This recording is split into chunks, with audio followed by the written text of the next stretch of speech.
stop a bookstore from selling pornographic magazines or novels, or stop a movie house from showing a pornographic film. Last March, Ed Bradley reported that in one large Midwestern city, feminists had actually convinced the city council that they should have that right. They said pornography was an abuse against women and a violation of their civil rights. Arguing against them were defenders of free speech, who said no matter how offensive pornography may be, banning it would be offensive to the Constitution. One of the problems with pornography is defining it. Former Supreme Court Justice Potter Stewart, when asked for his definition, said simply, "I know it when I see it." Please, don't hurt me. Well, surely Justice Stewart would say that this is pornography. There's been an explosion of violent pornography in this country that is angering people and causing them to ask if the sexual revolution has gone too far. They're angered not only by violent films, but by sexually explicit magazines displayed on newsstands within reach of children. They're angered by X-rated movie theaters located in residential neighborhoods. One city got so angry that it took an extraordinary measure to ban pornography, a measure that raised as many problems as it was meant to solve. That city was Minneapolis, Minnesota, and what Minneapolis did was to approach pornography a new way. Not through zoning laws or obscenity laws, but through civil rights law. It was a concept that had never before been considered by a city government. The idea that pornography is a form of sex discrimination that violates the civil rights of women. We're living in a world where women are being killed, and they're being killed for pleasure. They're being raped for pleasure. We have public celebrations of the rape of women throughout this country. And then when something like the New Bedford gang rape happens, people say, how could people stand around and watch? Why shouldn't they stand around and watch? They pay money to go into theaters and stand around and watch that. The civil rights approach to eliminating pornography was the brainchild of feminist author Andrea Dworkin and University of Minnesota law professor Catharine MacKinnon. Both Dworkin and MacKinnon were hired by the city of Minneapolis to draft a law making pornography a form of sex discrimination. What we are saying is that pornography, as we describe it in the law, is a form of woman abuse.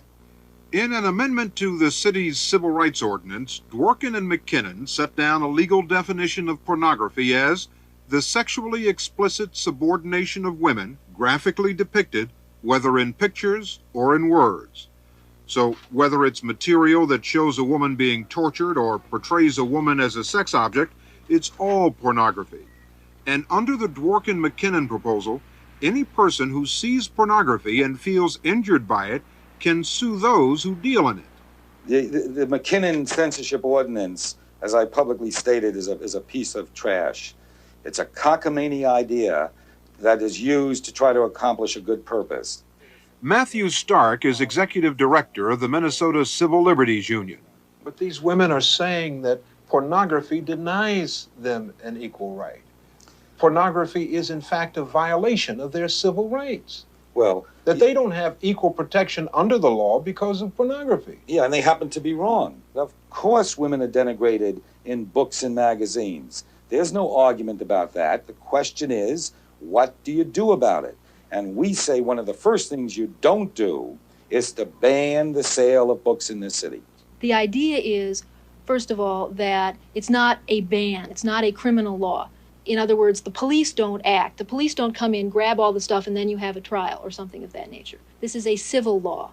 It allows a person to either go to court or to go to the Human Rights Commission and say, you know, my civil rights have been violated. I would like you to do something about it, which is a citizen complaint. We went to see Joel Schinder, whose family has owned bookstores in Minneapolis for almost 70 years. You see censorship involved in this? Absolutely. Prior restraint and an overly broad restriction that has a chilling effect on everything else that is in print. Under the Dworkin-MacKinnon proposal, Schinder, who sells everything from intellectual magazines to hardcore pornography, would be liable for damages and perhaps a civil injunction that would prevent him from displaying certain kinds of material. So what would you call this kind of book? This is a formulaic novel of romance in which, generally speaking, the cover tells the story. reckless desire, the rushing tide, interested parties. Now, is this the kind of book that would be called sexually explicit? And they're designed to allow fantasies to play their part in a woman's life, I imagine. Now, would this stuff have to go? In my interpretation, it probably would have to, because it does show a naked woman presented by an artist, subordinate, that is underneath and controlled by a man. Who buys this kind of stuff? Women. Women? Yes. To say that any book that denigrates women may not be read is the same as saying any book that denigrates Native Americans or Chicanos or gays and lesbians or blacks or what have you may not be read. And that's not acceptable in an idea, as an idea in a democratic society. Because this is what the Romans said about Christian ideas. And this is what Catholics said about Martin Luther's theses. We hate it. It will harm us. It will destroy our society. Therefore, we wish to ban it. And that's not acceptable to the Civil Liberties Union. What they have done is to create a perception in the public mind that the rights of the pornographers are the rights of everyone, and that if anyone puts any restriction on any pimp in America, American democracy is injured. And what we're saying is women aren't included in this beautiful vision of American democracy, and we don't buy it. The Dworkin MacKinnon approach to pornography quickly became the talk of the town. Suddenly, Minneapolis found itself on the verge of creating landmark legislation, of expanding the reach of civil rights while, ironically, restricting the rights of freedom of expression. The city, which has a liberal reputation, was divided. For feminists, it was a particularly tough issue. One person's free speech measured against another's equal protection under the law. And they came down on both sides. Even though I work in a very feminist field and I see a lot of violence against women on a daily basis, I don't believe that men are born with a desire to do this. I don't think that they want to conduct their relationships with women, sexually or otherwise, in this way. I think they learn it. And I think the primary place that they learn sexual abuse against women is through pornography. I point out that it's a very simplistic approach. It ignores all the correlations that have been drawn between early childhood abuse and later sexual abuse. It ignores the correlations between alcohol and sexual abuse. I've been raped twice. Both times it had more to do with alcohol than anything else. I don't like the thought of somebody carrying a handgun and blowing my head off. But I do like the thought of this country. I love this country, and I love what our founding people have done to give it to us in terms of the First Amendment. They worked awfully hard for hundreds of years to ensure that. And I think a motion such as this one sets a precedent that, to me, it's Orwellian to me, and it frightens me more than the pornography, than the violence, and all of that. I do not defend a First Amendment that defends anyone's right to annihilate another, and pornography annihilates women. It is clear that certain types of pornography do increase acceptance of violence against women. Professors Neil Malamuth of UCLA and Edward Donnerstein of the University of Wisconsin have conducted studies on the effects of pornography on normal men. They say there's no evidence that aggressive pornography causes violence against women, but it does send out certain messages that make violence more acceptable. The messages are, first of all, that male dominance is justified, is right, and is natural, that women are to be exploited, that women are to serve men's needs. The messages are that violence against women is often justified and has positive consequences. Isn't it an accepted part in our society of growing up for young boys at some point to discover sexually explicit books, pornographic material? Yeah, but the problem, I agree. And if we think about back maybe 10 years ago, we have a 12, 13-year-old boy who is becoming sexually curious, trying to find out about male-female relationships. What does a woman look like? What is sexual intercourse? 15 years ago, maybe he snuck his dad's Playboy and looked at it. But what is he going to see today? Given the new technology, home video, HBO, the proliferation of incredible amounts of violence, perhaps the first thing he's going to be introduced to, which has anything to do with contact and a sexual nature with women, is a violent rape. It's the degradation of women. It's the mutilation of women. Is that going to have an effect? I think it does. At a symposium on media violence and pornography, Professor Donnerstein showed highlights of the movie The Toolbox Murders. And we tell me pretty things along the way. You start off with a very beautiful, erotic, sensual scene of a woman, very beautiful woman in a bathtub. There's a very pleasant country music song, I think Pretty Lady, I'm in Love with You, which is playing very nicely as she's massaging herself. Very pleasant for 2 or 3 minutes, but then all of a sudden, I think unbeknownst to the viewer, in comes our psychotic killer with, I think it's a stud gun. It's a gun which shoots nails through boards.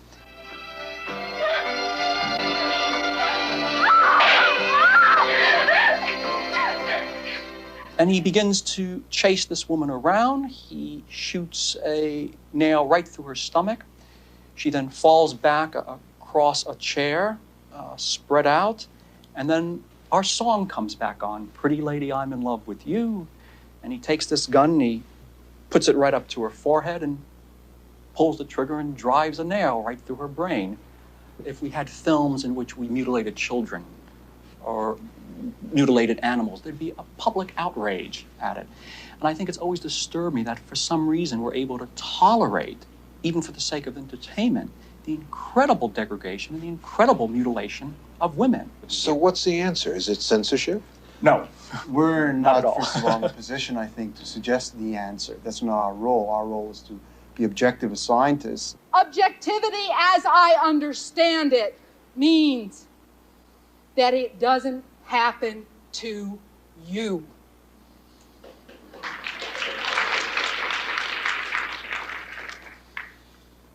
Pornography is the sexualized subordination of women.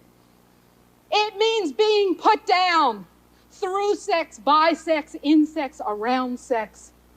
Dr. Sharon Satterfield runs the Human Sexuality Program at the University of Minnesota. She uses pornography not only in sex therapy, but in the treatment she offers sex offenders. All of this pornography that you see portraying women in bondage and women as sex objects, men might see it and go out and abuse women.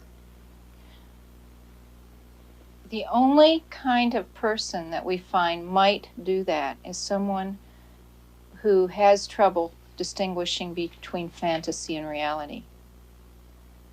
And the law has been very clear in our country over the years that we are responsible for our behavior, not our thoughts.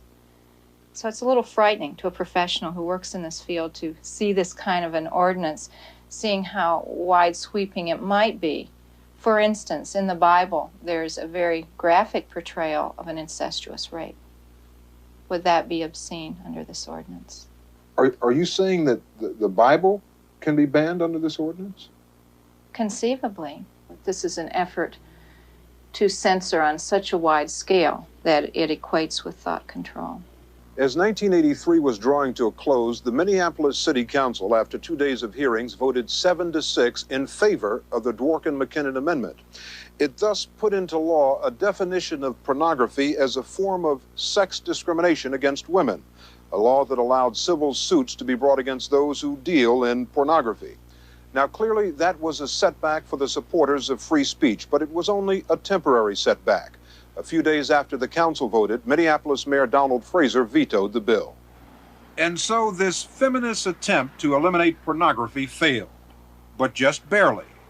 Minneapolis almost became the first city to pass a civil rights law against pornography. According to Dworkin and MacKinnon, what almost happened here will happen somewhere else, and soon. It's important for you to understand that the feminist movement against pornography is a grassroots movement against male supremacy, and that we are going to settle for nothing less than full social and sexual equality of the sexes.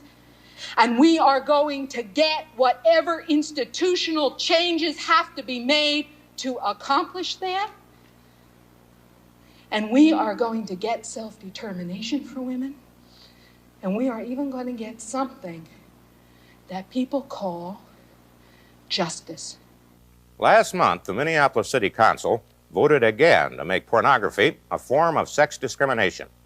Once again, Mayor Donald Fraser vetoed the bill. Anti-pornography forces had better luck in Indianapolis. That city recently passed a pornography ordinance similar to the one in Minneapolis, only the Indianapolis mayor signed it into law.